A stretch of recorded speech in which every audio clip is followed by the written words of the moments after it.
I wondered if this day would ever come, and I think a lot of Arsenal fans felt the same. It split the Arsenal fan base right down the middle, and then that slowly has drifted to whatever percentage you want to call it.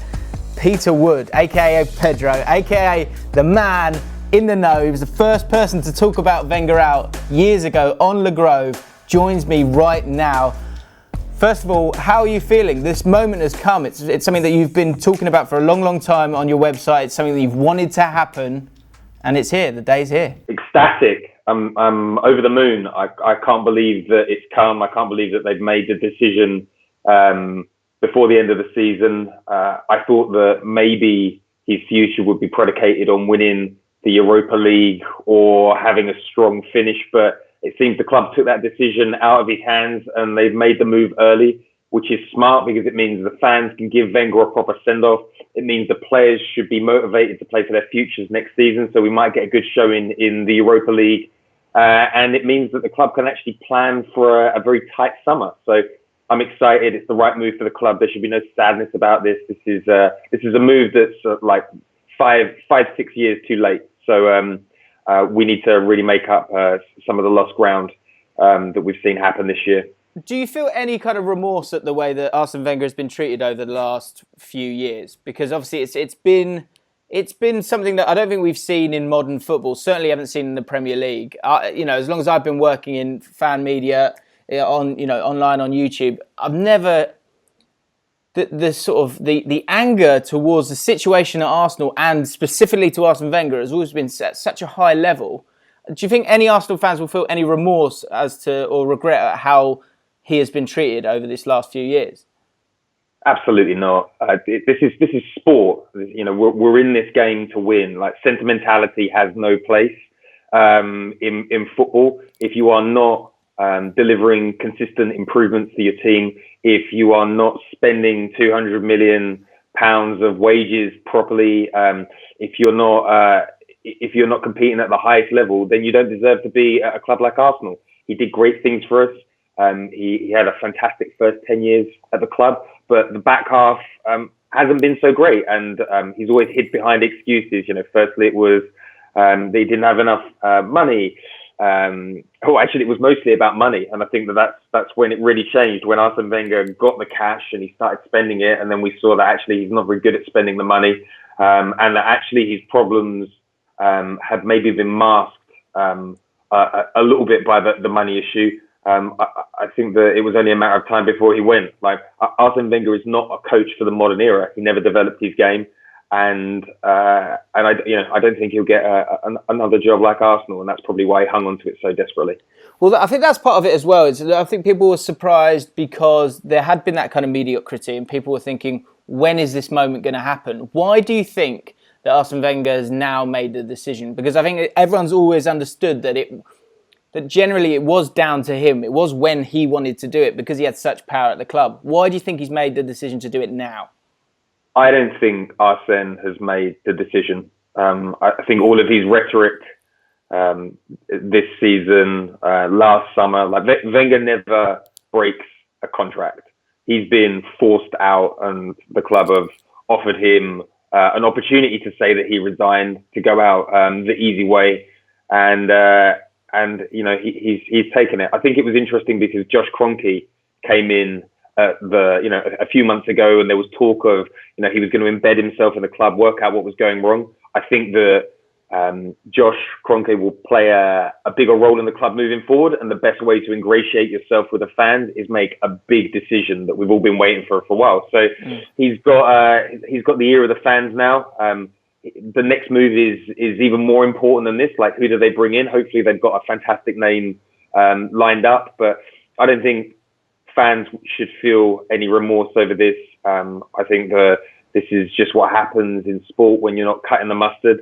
But I certainly don't think that it was Arsene's decision. He'd be here for the next 10 years if possible. Right. So you think he's jumped before before he gets pushed?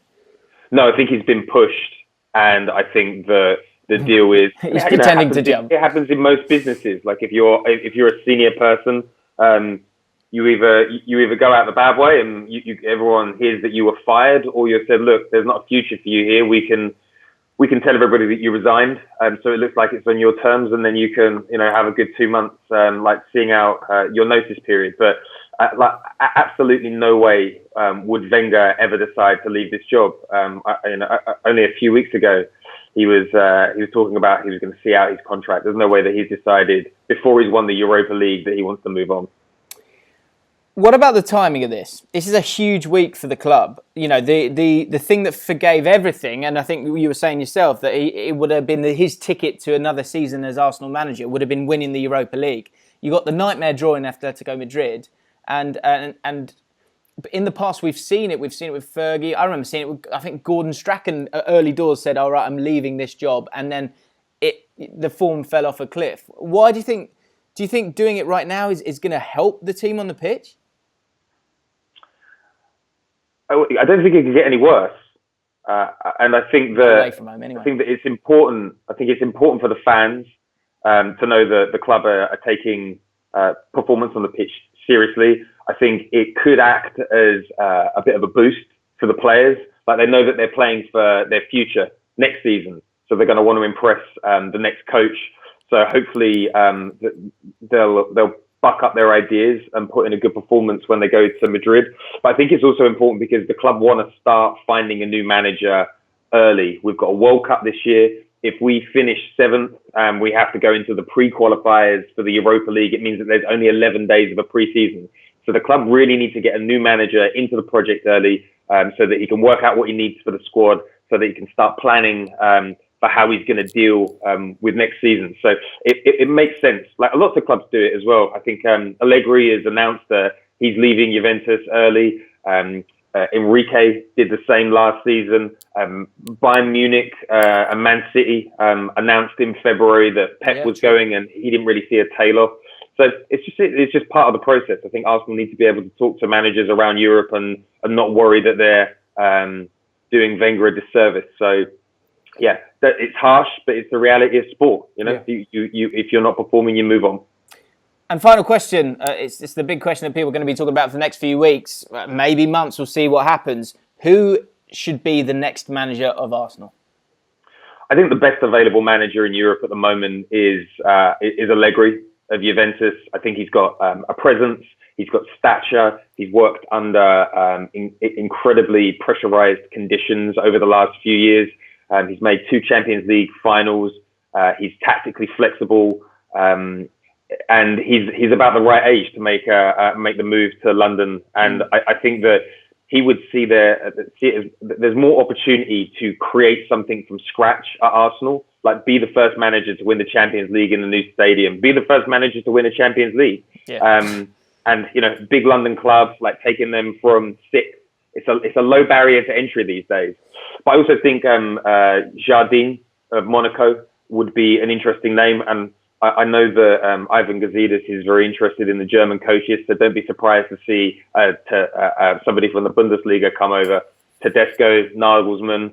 I know that Tuchel's probably not quite right because of his history with our chief scout, but there are so many brilliant coaches out there that could do great things for Arsenal. So I'm not too worried about it. The things that I am worried about is someone like Ronald Koeman or Carlo Ancelotti coming in to steer the ship. We don't need someone to steer the ship. We need someone to revolutionise how we play, how we think, and how we drive the club forward. Okay, Peter, thank you so much for joining me on Bull Street. Check out Le Grove, the website, if you want to hear more from Peter on there. Really great writing, so go and check that out. And let me know, is this a good moment in Arsenal's history, and who should be the next manager for Arsenal? If you enjoyed this video, click that like button. As I say, let me know your thoughts in the comments below. Subscribe to Bull Street, and we'll see you soon.